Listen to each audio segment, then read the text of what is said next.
Bonsoir à tous et bienvenue sur le plateau d'Un cœur qui écoute, votre émission de spiritualité. Aujourd'hui, nous avons le plaisir de recevoir Isabelle Chazeran qui vient nous présenter son nouveau livre « Oser la rencontre, récit de 5 années en cité ». Alors, c'est un livre qui a été écrit avec son mari Pierre, qui raconte un peu cette expérience avec le Rocher, en cité, en région parisienne, et puis aussi du côté de Rieux-la-Pape. Alors, vous allez nous raconter tout cela dans quelques instants. Juste avant, je vous invite à nous lire un extrait de ce livre. Alors, ce n'est pas un extrait de ce livre que j'ai choisi, mais c'est la prière de saint François d'Assise. « Seigneur, fais de moi un instrument de ta paix. Là où est la haine, que je mette l'amour. Là où est l'offense, que je mette le pardon.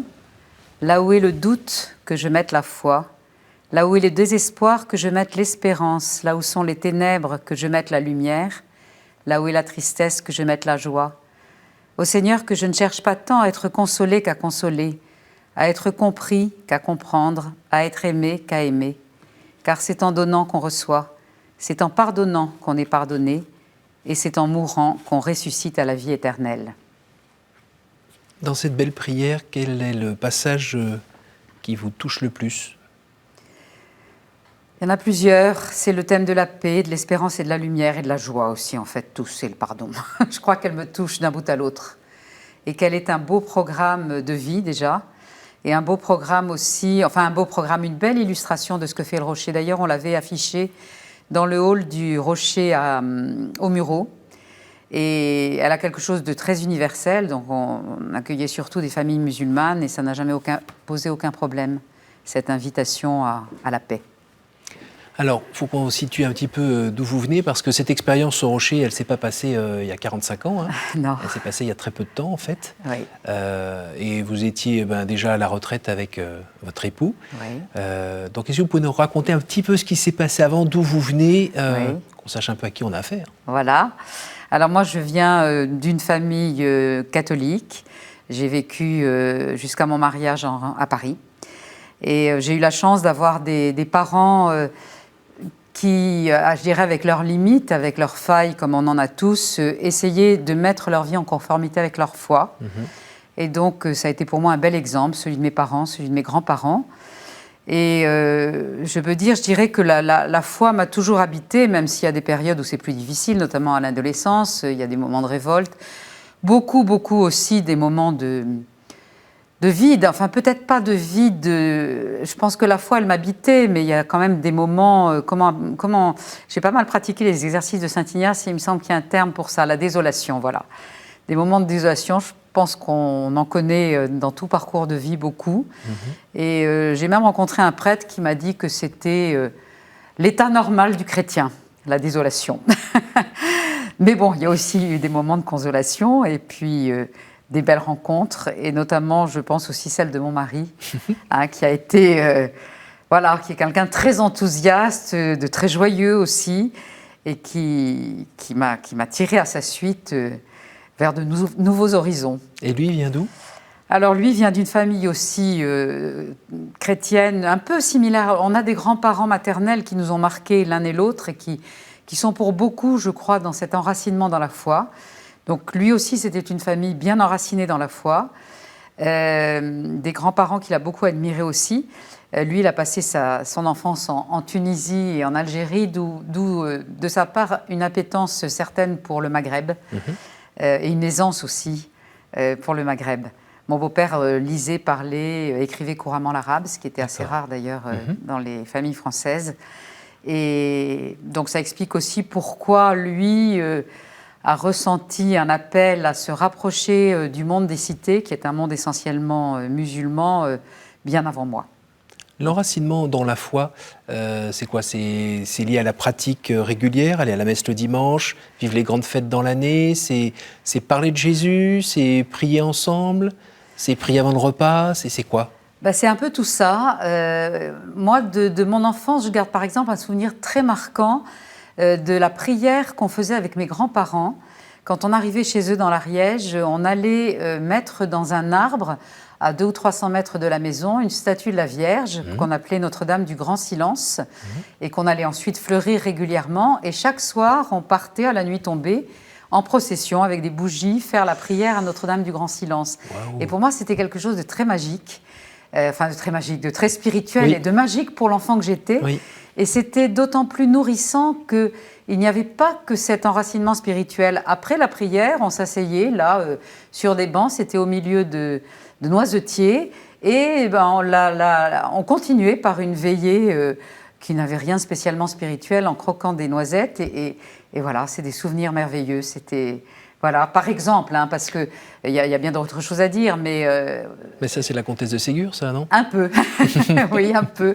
Oui, mais je trouve que cet équilibre entre l'humain et le spirituel est quelque chose qu'il faut travailler aussi. Il ne faut pas que le spirituel devienne quelque chose qui vous pompe, et à l'adolescence, ça peut être très pompant. Il faut que ce soit vraiment enraciné justement dans des rituels familiaux, dans des chants aussi familiaux. On chantait des chants que j'ai rarement entendus en dehors de notre famille. À la prière du soir, vous êtes si belle, Madame du Ciel, par exemple, que je fais chanter encore à mes petits-enfants, ou le Noël de France.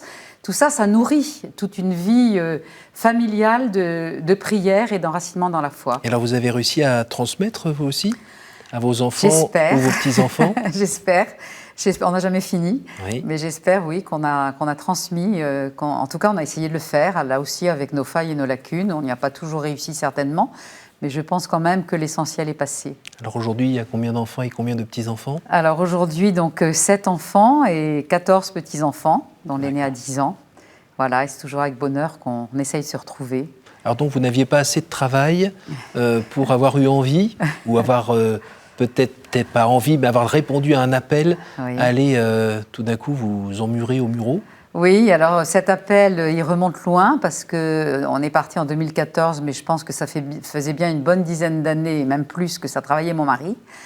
Pour lui, c'est parti d'une rencontre qu'il a faite à une sorte il appelle ça une foire à l'évangélisation dans le diocèse de Toulon, où il s'est trouvé à côté d'une femme et ils échangeaient sur ce qu'il faisait justement pour servir le Seigneur. Et cette femme lui dit, moi j'habite en cité. Alors lui, ça a été comme une illumination. Il s'est dit, mais c'est là qu'il faut aller. Bien sûr, c'est dans ce monde-là qu'il faut vivre. Et il est rentré en me disant, faut y aller. Et là, moi, je me suis dit, non, mais de quoi il me parle? C'est pas du tout votre... Ah non, mais c'était pas du tout... votre terreau. Ah, mais pas du tout mon terreau. Et puis, à l'époque, on avait encore des enfants adolescents, on travaillait tous les deux. Enfin, pour moi, c'était totalement surréaliste. Il s'ennuyait dans son travail ou quoi? Non, pas du tout. Pas du tout, mais c'est quelqu'un qui est généreux, enthousiaste, qui a toujours 1000 projets. Et franchement, je ne l'ai pas pris comme un appel du Seigneur. Je l'ai pris vraiment comme une lubie de mon mari. Je me suis dit, mais qu'est-ce qui lui prend? Donc, j'ai fermé les écoutilles et je les ai fermées longtemps, puisque je pense que je les ai fermées plus de 10 ans. Alors après, je m'aperçois quand même, quand on relit sa vie, on ne le voit pas au moment X, mais quand on relit sa vie, on s'aperçoit qu'il y a eu quand même des attentions, enfin des choses qui m'ont préparé à dire oui, ça ne s'est pas fait du jour au lendemain. Des rencontres? Des rencontres, bien sûr. Un souci aussi de s'intéresser au monde musulman. On avait créé à Aix-en-Provence avec des amis un petit groupe de prière pour les musulmans et aussi pour découvrir le Coran et la religion musulmane. Donc on travaillait, on se retrouvait une fois par mois autour de textes et puis on essayait de creuser ça avec l'aide d'ailleurs d'une petite sœur de Jésus qui venait de ce monde-là. Et puis, il s'est trouvé que mon mari, qui rêvait quand même beaucoup de retourner en Tunisie un peu plus longuement qu'en vacances, a réussi à avoir un job là-bas, enfin une mission plus exactement là-bas, que moi j'ai réussi la même année, donc ça c'est quand même complètement providentiel, à avoir un congé formation que je pouvais suivre par le CNED. Et nous voilà partis donc avec notre dernière fille pour une année scolaire en Tunisie. Et ça a levé pour moi beaucoup d'obstacles parce que j'ai découvert un peuple merveilleux, très, très, très chaleureux, très accueillant. Et donc, je suis rentrée, oui, totalement rassurée sur ce monde que j'avais appris à aimer. Après un premier contact lors de votre oui, voyage de noces, plusieurs contacts. Qui avait été un peu plus difficile parce que vous méconnaissiez totalement. Totalement, C'était en plein Ramadan. Exactement. Et là, bon. Oui, tandis que là, écoutez, une attention, par exemple, que j'ai trouvée vraiment merveilleuse. On habitait une petite rue commerçante et donc les commerçants m'avaient repéré, forcément, avaient repéré aussi notre fille. Et puis, un soir de décembre, on était là depuis septembre, un soir de décembre, dans la nuit, on frappe à notre porte. Donc, j'ouvre, je vois une silhouette que je discerne mal. Et tout de suite, ce monsieur me rassure. Il me dit, je suis un de vos voisins commerçants. Voilà, je sais que c'est Noël bientôt pour vous, je vous apporte le sapin. Et il était allé couper une branche de pin pour qu'on puisse faire le sapin. Enfin, c'est adorable. Des attentions comme ça, on en a eu 1000, donc c'est très, très rassurant. Voilà, donc après, quand on relit sa vie, c'est un peu comme un puzzle qui se met en place. On se dit, le Seigneur était là. Et voilà, il a été très patient, parce que moi, j'ai quand même mis beaucoup de temps. Et il m'a quand même préparé. Et puis, ce qui a été déterminant pour moi, ça a été la rencontre avec le Rocher à travers un article dans la presse, hein, tout simplement. Un jour, je tombe sur cet article dans la presse. Je me dis, mon Dieu, mais il existe une association chrétienne, parce que ça, catholique, c'était important pour nous, qui envoie des volontaires vivre dans les cités. Donc, ça veut dire que si on partait, parce qu'il y avait encore beaucoup de si, ce serait avec une équipe, on serait encadré, on serait préparé, ça change complètement la donne. Oui. Et alors là, cerise sur le gâteau, je commence à lire l'article et je m'aperçois que la cité dont il était question à Marseille portait le nom qu'on avait donné, nous, à la maison où on avait élevé nos enfants. Bon, c'est une maison qu'on n'habitait plus, on l'avait revendue. Enfin, c'était la maison quand même du bonheur, quoi. Campagne L'Évêque, en plus, c'est pas un nom très banal. Et là, donc, mais c'était gros comme clin d'œil là. Ah, mais énorme. Alors c'est drôle parce que pour mon mari, ça lui a fait aucun effet. Mais alors moi, ça a été. Je me suis dit, j'ai quitté cette campagne L'Évêque où on a élevé nos enfants et le Seigneur m'en redonne une autre à travers le Rocher. Et j'y ai vu vraiment un signe, oui. Donc ça, à partir de ce moment-là, je me suis dit, allez, faut que tu ouvres ton cœur. Oui, ce qui a un petit peu dérouté votre mari, hein, quand on voit dans le livre, oui. Qu'est-ce qu'elle a le soleil a tapé ou... Oui, mais vous savez, dans la vie conjugale, je m'aperçois que très souvent, quand il y en a un qui tire, il y a l'autre qui freine. Et là, c'est vrai qu'à ce moment-là, c'est plutôt moi qui ai tiré, mon mari qui a freiné. Alors que dans l'ensemble, c'était plutôt le contraire. Alors moi, ce que j'ai aussi... vous écrivez bien, hein, quand on lit le livre, on est à côté de vous, on suit l'aventure, on a toutes ces rencontres, on arrive à vivre un peu cette expérience. Et là, quand même, le premier jour, quand vous voyez arriver, monter la cage d'escalier, et tout d'un coup, vous arrêtez en train de grimper en disant qu'est-ce qu'on fait là ? Mais qu'est-ce qu'on fait là ? Qu'est-ce qu'on fait là ?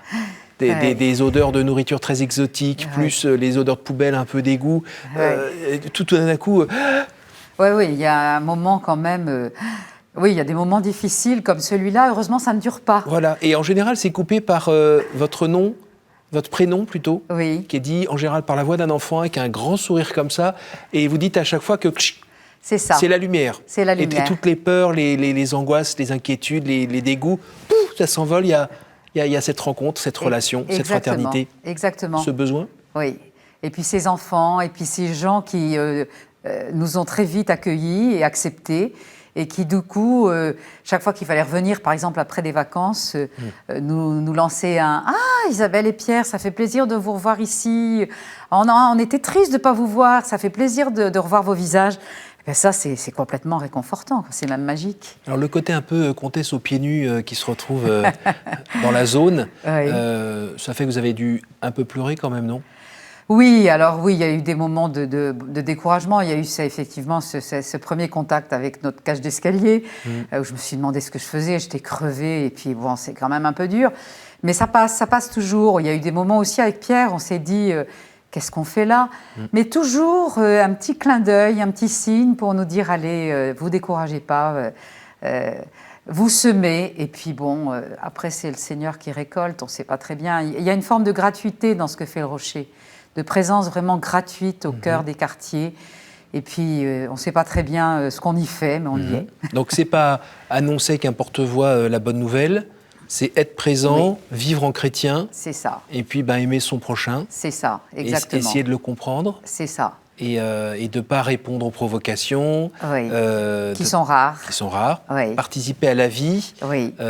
Puis avancer jour après jour, tout doucement. Tout doucement. Mais ce qui est marrant, ce qui est assez fascinant, c'est que ce n'est pas juste un week-end, ce n'est pas 15 jours, c'est même pas 1 an, c'est 5 ans. Oui, mais c'est 5 ans parce qu'on l'a bien voulu. 5 ans de votre vie, quoi. Oui. C'est 5 ans parce qu'on l'a bien voulu. Au départ, moi, j'avais compris que le Rocher nous demandait un engagement de 2 ans. Mon mari avait compris un engagement de 3 ans. On s'est un peu chipoté là-dessus. Et puis, en fait... c'est ça, 3 plus 2, ça fait 5. C'est ça. À la fin de la 2e année, on ne se sentait absolument pas prêt à rentrer. Donc, la 3e année nous a paru tout à fait naturelle.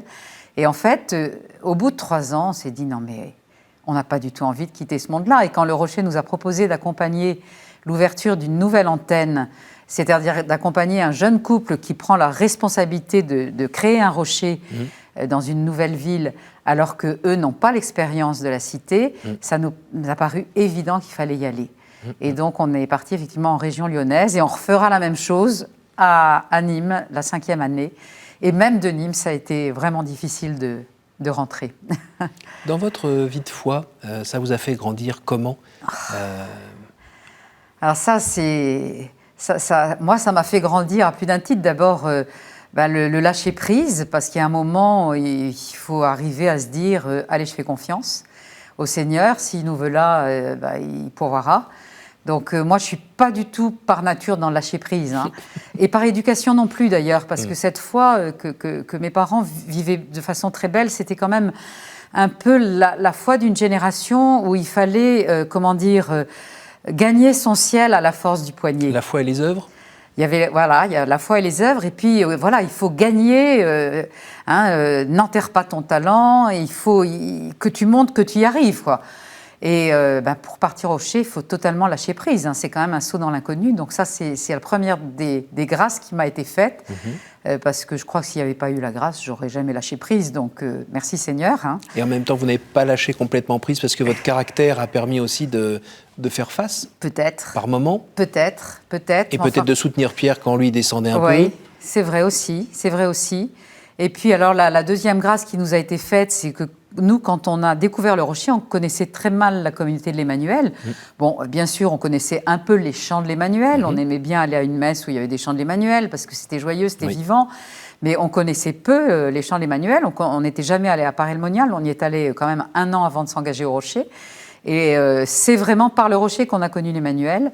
Et au départ, quand on nous a demandé de vivre de la spiritualité d'Emmanuel, c'est-à-dire d'avoir quotidiennement avec l'équipe un temps de prière assez nourri, hein, c'est la prière, c'est la louange, c'est l'adoration, c'est la messe quotidienne, c'est la maisonnée 1 fois par semaine, c'est l'accompagnement, ce sont les week-end co. Mon mari m'a dit, mais attends, on est tombé dans une secte ou quoi? Enfin, il était assez réticent. Hein. Et puis au bout d'1 an, on s'est rendu compte qu'on n'aurait pas tenu le coup sans ça. On n'aurait pas tenu le coup. Oui. Qui permettait de raconter un peu ce que vous viviez, que vous ne pouviez pas raconter aux gens sur place. Tout à fait. La prière qui fonde l'action. Mais complètement. Et ce n'est pas juste des mots, hein, là, vous pouvez en témoigner ici. Voilà, et nous qui avions beaucoup de mal à nous engager, on avait essayé d'élever nos enfants en leur montrant que dans l'Église, il y avait une diversité de familles religieuses, et donc ils avaient un peu tâté à tout, et en fonction, je dirais, de leur sensibilité personnelle, on les avait laissés s'avancer plus ou moins loin dans le scoutisme. Je sais pas, il y avait l'Opus Dei, il y avait les missionnaires Notre-Dame-des-Neiges, il y avait toutes ces spiritualités qui les ont nourris et qui nous ont un peu nourris, mais de loin. Nous, on s'engageait jamais. Ah oui. Hein. On avait peur, en fait, je pense. Hein. Et au bout d'1 an, on s'est dit non, quand même, là, on est arrivé au port. On a eu vraiment l'impression d'être arrivé au port. Il y avait tout ce qui nous nourrissait depuis toujours, mais qui était ramassé de façon très condensée et tellement nourrissante qu'on a demandé à entrer en étape d'accueil et de discernement, voilà, et ensuite à entrer dans la communauté.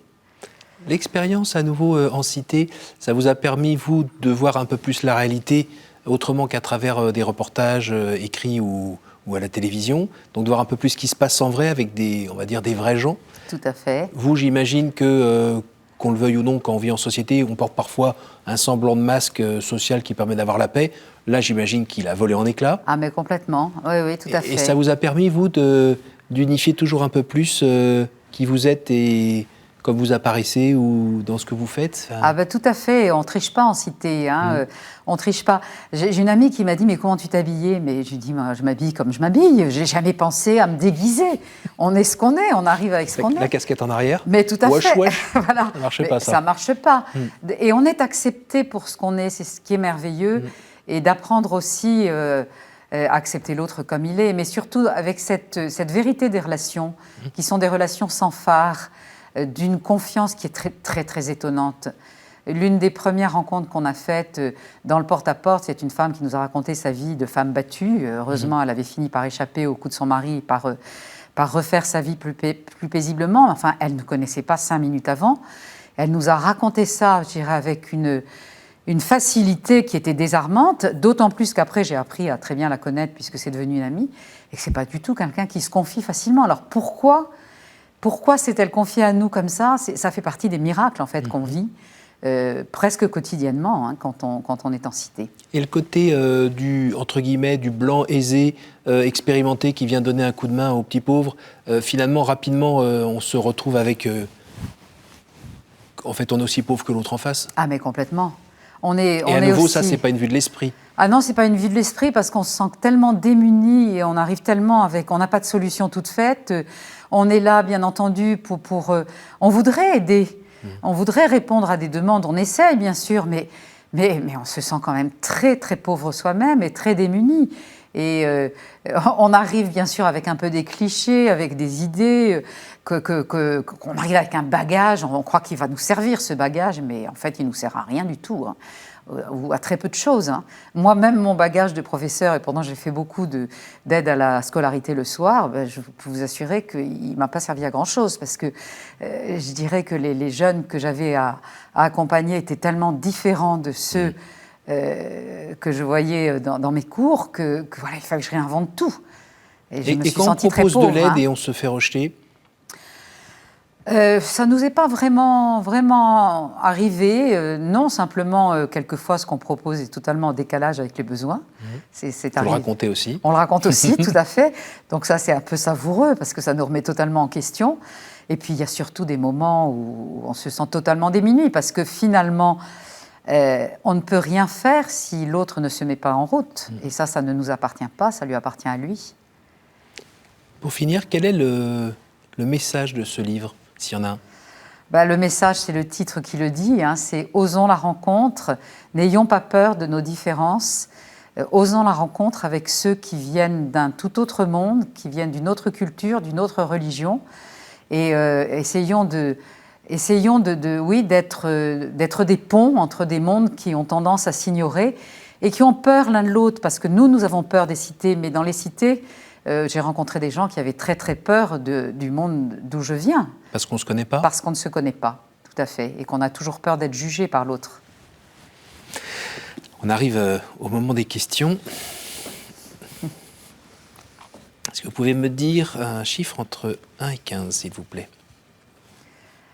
Alors, le chiffre 7, qui est un chiffre biblique, et puis qui est aussi celui de nos 7 enfants. On va voir si... Quelle est la pire idée fausse qu'on se fait sur Dieu, selon vous ? La pire idée fausse qu'on se fait sur Dieu, selon moi, je pense que c'est le père Fouettard qui a fait tellement de mal, parce que moi j'ai rencontré des gens qui avaient vraiment cette image d'un père Fouettard. Dieu était le père Fouettard, c'est affreux. Alors qu'il est le père de toute miséricorde. À nouveau, entre 1 et 14 ? Allez, le chiffre 2, le chiffre du couple. Quelle est la vertu qui vous manque et à laquelle vous aspirez ? Alors ça, c'est la patience. Mais j'ai vraiment tellement l'impression que la vie n'est qu'une école de la patience, enfin, est avant tout une école de la patience. En tout cas, la vie conjugale et la vie de parents et même de grands-parents. Donc Pierre serait d'accord ? Oui, je pense qu'il sera d'accord. Moi, je pense que j'ai quand même pas mal appris, hein. Mais bon, il me reste un sacré bout de chemin à faire. Entre 1 et 13 ? Entre 1 et 13, allez, 12. Quelle image vous faites-vous du paradis ? Ça, c'est compliqué. Dans la Bible, l'image du banquet et l'image de la fête revient souvent. Mais pour moi, ça reste quelque chose d'un peu abstrait, le paradis. Parce que je me dis qu'on sera hors de l'espace et hors du temps, mais qu'est-ce que ça veut dire être hors de l'espace et hors du temps ? Ça échappe complètement à la connaissance humaine. Quelquefois, moi, ça m'arrive d'être très angoissée, même par la perception de l'éternité, je dirais. Ça me donne un vertige qui crée une angoisse. J'ai un de mes fils qui vit la même chose de temps en temps, donc on se comprend bien. Et voilà, alors je me raccroche à l'idée du banquet et de la fête. Et puis à l'idée aussi des retrouvailles avec ceux qu'on a aimés. Éventuellement Dieu pas trop loin ? Ah mais oui, mais Dieu il échappe tellement aussi à notre connaissance. Il est tellement plus grand que tout ce qu'on peut imaginer. Que moi, j'ai besoin d'intermédiaires. Hein. J'ai besoin de ceux que j'ai connus. J'ai besoin aussi de quelques saints, bien entendu. Et j'ai besoin de retrouver des visages... et puis le visage du Christ ou le visage de la Vierge qui sont quand même plus proches que le Dieu trinitaire qui me paraît tellement inaccessible. Merci beaucoup Isabelle. Merci d'être venue nous voir là à Paris et nous partager cette expérience. Je rappelle le titre de votre livre, Oser la rencontre, récit de 5 années en cité, paru aux éditions de l'Emmanuel. Merci beaucoup d'être venu et merci pour votre sourire. Et merci de m'avoir reçu. Merci à vous tous pour votre fidélité. Bien évidemment, je vous invite à partager cette émission autour de vous grâce à notre site www.ktotv.com. Un petit salut à Pierre quand même qui a permis la réalisation de ce livre. Et puis je vous dis à vous tous, à la semaine prochaine.